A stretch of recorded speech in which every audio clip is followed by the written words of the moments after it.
नमस्कार साथियों, चलिए करते हैं आज की क्लास की शुरुआत। पहला क्वेश्चन जो जनरल अवेयरनेस से इस एग्जाम में पूछा गया था, निम्नलिखित में से किसने हाल ही में संपन्न हुई इंडियन प्रीमियर लीग आईपीएल 2019 में सर्वाधिक विकेट लेकर पर्पल कैप का खिताब जीता था? तो इसका जो राइट आंसर था उस समय के अनुसार इमरान ताहिर। तो आपको इसी क्वेश्चन के अकॉर्डिंग वर्तमान समय में जो आईपीएल संपन्न हो रहे हैं इनसे रिलेटेड क्वेश्चन को आपको तैयार कर लेना है। तो इसका राइट आंसर था इमरान ताहिर। नेक्स्ट बात करते हैं दूसरे प्रश्न की। निम्नलिखित में से कौन सा प्राकृतिक गैस का सबसे बड़ा घटक होता है? तो देखिए, प्राकृतिक गैस यानी जो नेचुरल गैस होती है उसमें सबसे अधिक मात्रा में जो है मीथेन गैस यानी CH4 जो है होती है, और गोबर गैस में भी मीथेन गैस होती है। इसके अलावा धान के खेत से भी कौन सी गैस निकलती है? तो ये मीथेन गैस ही निकलती है। नेक्स्ट इसके बाद अगला प्रश्न है तीसरा, जिस एग्जाम में पूछा गया, निम्नलिखित में से किसे 15वें वित्त आयोग मई 2019 की सलाह परिषद के 12वें सदस्य के रूप में नियुक्त किया गया था? तो देखिए, जो 15वां वित्त आयोग गठित हुआ था उसके जो है सलाहकार परिषद के 12वें सदस्य के रूप में डॉक्टर कृष्णमूर्ति सुब्रमण्यम को जो है नियुक्त किया गया था। 14वें वित्त आयोग के जो है, ये 15वें वित्त आयोग के जो अध्यक्ष थे ये थे NK सिंह। इनका नाम आपको याद रखना है। ये 15वें वित्त आयोग के जो है अध्यक्ष थे। नेक्स्ट इसके बाद बात करते हैं अगले प्रश्न जो पूछा गया था, प्रख्यात संगीतकार पंडित बुद्धादित्य मुखर्जी का संबंध किस वाद्य यंत्र से है? तो इनका जो है संबंध जो है ये सितार वाद्य यंत्र से है। इसके अलावा अगर आपसे पंडित रविशंकर पूछे जाएं इनका संबंध किससे है, तो इनका संबंध भी जो है सितार से ही है। और शिव कुमार शर्मा का संबंध किससे है? तो ये जो है संतूर से शिव कुमार शर्मा जी का संबंध है। और शहनाई से बिस्मिल्लाह खां का संबंध है। ये कुछ चर्चित नाम है जो आपको याद रखने हैं। नेक्स्ट इसके बाद अगला जो पांचवा प्रश्न पूछा गया, प्रसिद्ध शास्त्रीय नृत्यांगना रुक्मणी देवी अंड्रेल किस नृत्य शैली से संबंधित है? तो देखिए, रुक्मणी देवी का संबंध जो है भरतनाट्यम से है। काफ़ी इंपॉर्टेंट क्वेश्चन है। भरतनाट्यम जो है तमिलनाडु का शास्त्रीय नृत्य है। इसी प्रकार कुचिपुड़ी आंध्र प्रदेश का शास्त्रीय नृत्य है, कथकली केरल का है, और कथक जो है यूपी यानी उत्तर भारत का जो है शास्त्रीय नृत्य है। नेक्स्ट इसके बाद अगला प्रश्न जो इस एग्जाम में पूछा गया था, यादवों की राजधानी शिवनास कहाँ स्थित थी? तो ये स्थित थी देवगिरी में। खजुराहो कहाँ पड़ता है? मध्य प्रदेश में। उज्जैन भी कहाँ पर पड़ता है? तो ये मध्य प्रदेश में पड़ता है।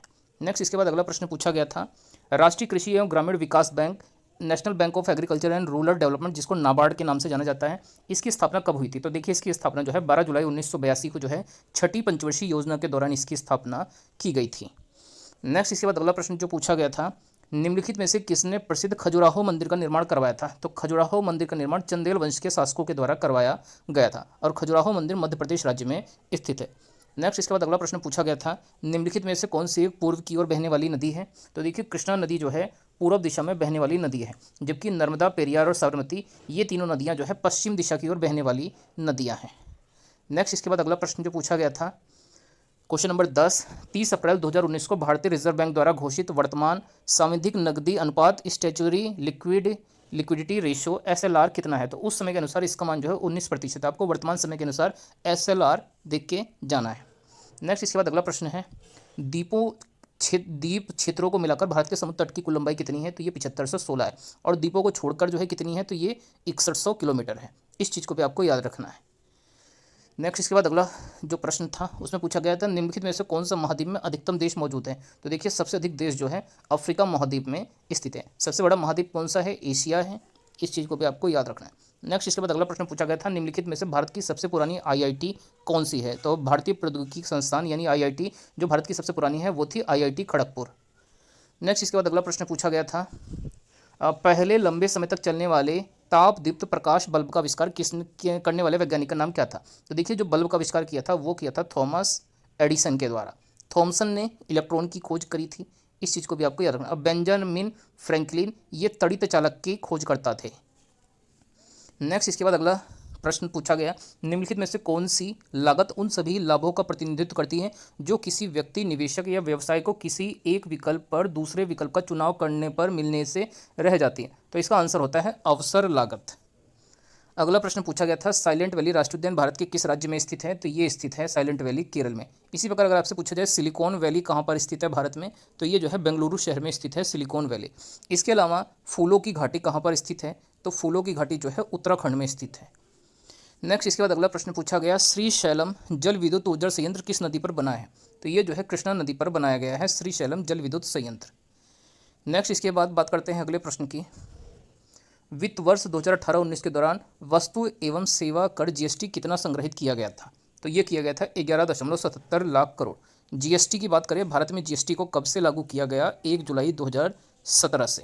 सबसे पहले GST कहाँ पर लागू हुआ था? तो ये फ्रांस देश में लागू हुआ था। नेक्स्ट इसके बाद अगला प्रश्न है, प्रसिद्ध खजुराहो मंदिर किस राज्य में है? तो ये मध्य प्रदेश राज्य में स्थित है। नेक्स्ट अगला प्रश्न था क्वेश्चन नंबर 20, भारत में सेना दिवस हर वर्ष कब मनाया जाता है? तो देखिए थल सेना दिवस यानी सेना दिवस 15 जनवरी को मनाया जाता है। बात करें वायु सेना दिवस की तो ये 8 अक्टूबर को मनाते हैं, और नौ सेना दिवस कब मनाया जाता है? तो ये 4 दिसंबर को मनाया जाता है।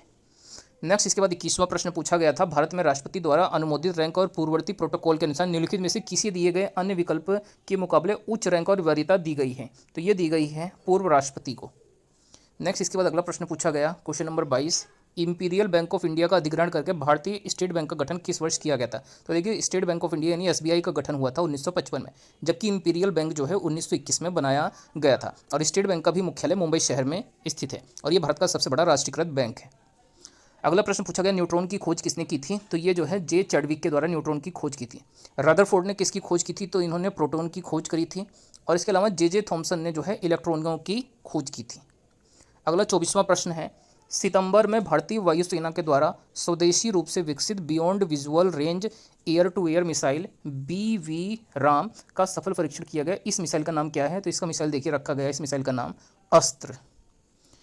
नेक्स्ट इसके बाद अगला प्रश्न क्वेश्चन नंबर 25 है, प्रसिद्ध चार धाम यात्रा परंपरागत रूप से कहाँ से शुरू होती है? तो देखिए चारों धाम की यात्रा जो है शुरू होती है यमुनोत्री उत्तराखंड से, यहाँ से इस यात्रा को जो है शुरू किया जाता है। तो दोस्तों ये हमारे जो है जनरल अवेयरनेस के NVS एग्जाम के लिए पूछे गए सारे प्रश्न थे।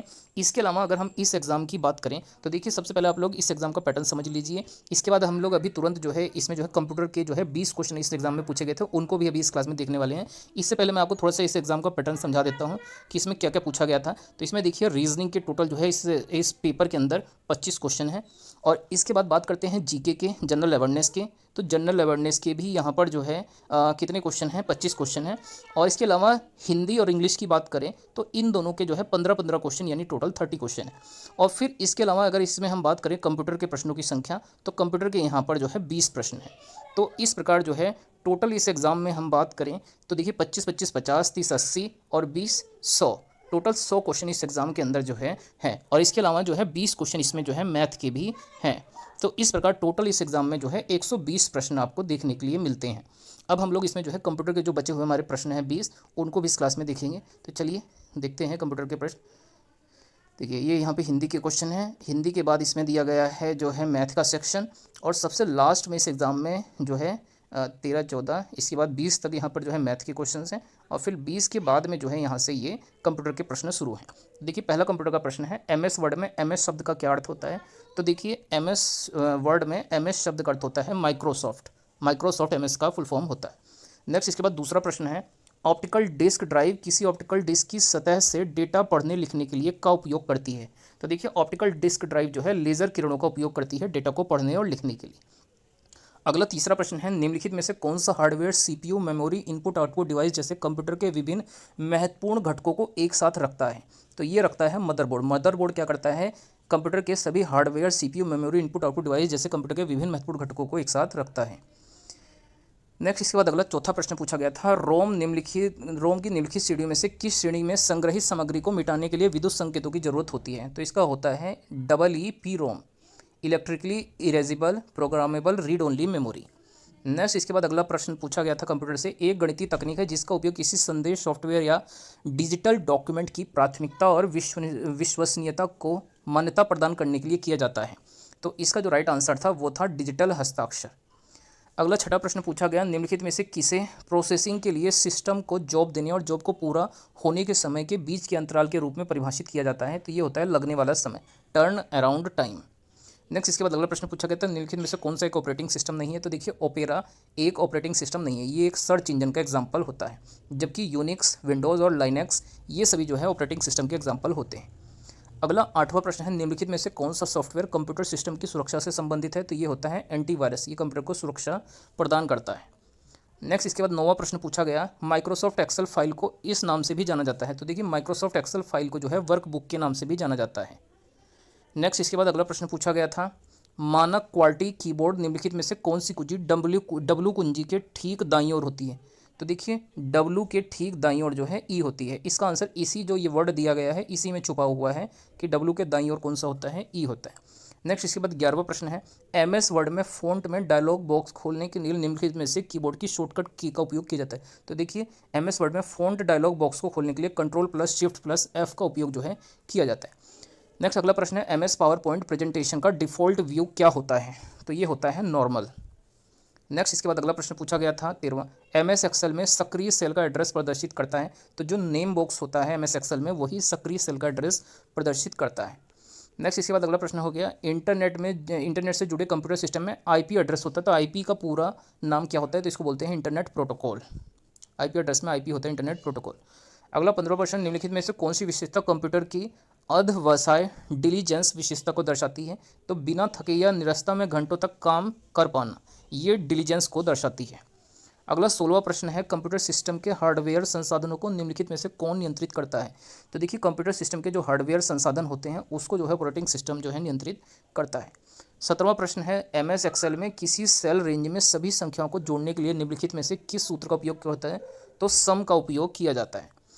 नेक्स्ट इसके बाद अगला प्रश्न है, MS एक्सेल वर्कशीट की सेल रेंज B4F9 की अंतिम सेल का पूर्ण पता क्या होगा? तो ये होगा $F9। नेक्स्ट इसके बाद अगला प्रश्न है, मेमोरी के संबंध में CD शब्द का पूरा नाम क्या है? तो इसका नाम है कॉम्पैक्ट डिस्क। CD का पूरा नाम होता है कॉम्पैक्ट। और अंतिम प्रश्न है, निम्नलिखित में से कौन सी एक प्रकार की गैर वाष्पशील स्मृति यानी नॉन वोलेटाइल मेमोरी है? तो देखिए जो EPROM होती है ये जो है नॉन वोलेटाइल मेमोरी होती है। तो दोस्तों ये हमारे आज के जो है GK और साथ में कंप्यूटर के इंपॉर्टेंट क्वेश्चन थे। आप लोगों को ये क्लास कैसी लगी है कमेंट करके जरूर बताइएगा, और वीडियो अच्छी लगने पर वीडियो को लाइक करके चैनल को जरूर से सब्सक्राइब कर लें।